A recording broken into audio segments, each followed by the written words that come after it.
Coronatijd was begonnen en we kwamen van het een op het andere moment kwamen we thuis te zitten.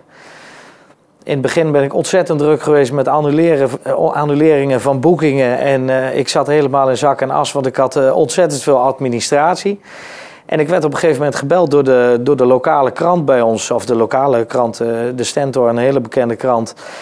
Die zei van, joh, waarom ben jij nog niet met een coronaliedje bezig? Ik zeg, joh, je moest eens weten hoeveel administratie ik op dit moment heb. Ja, komt er nog een coronaliedje? Ik zeg, nou, er zijn er inmiddels zoveel. Dus ik ga denk ik toch maar voor iets totaal anders. Want ik wil dan net weer wat anders dan wat de rest doet.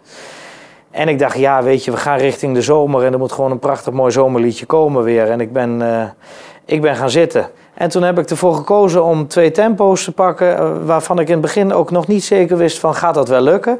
Ik heb dat voorgelegd ook aan de studio van, joh, dit is wat ik bedoel, maar ik kan het je niet uitleggen. Ik hoop dat je begrijpt wat ik bedoel. En hij heeft het gemaakt en ik kreeg de daadwerkelijke demo terug. Ik zeg, ja, dit is wat ik bedoel. En dit is ook een liedje wat gewoon echt gelijk voor mij dan daardoor weer opvalt.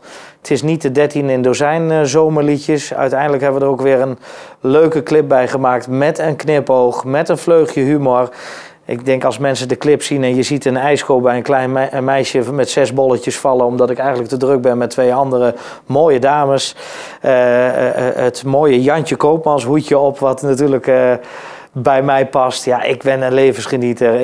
Ik hou van humor, ik hou van gezelligheid. En ja, je kunt mij alles aantrekken in een clip. Of het nou een pak is in een fabriek of een hoedje van Jantje Koopmans. Het maakt mij niet uit. Maar het is een liedje met, ja, weet je, gewoon waar je een feel good zomersliedje.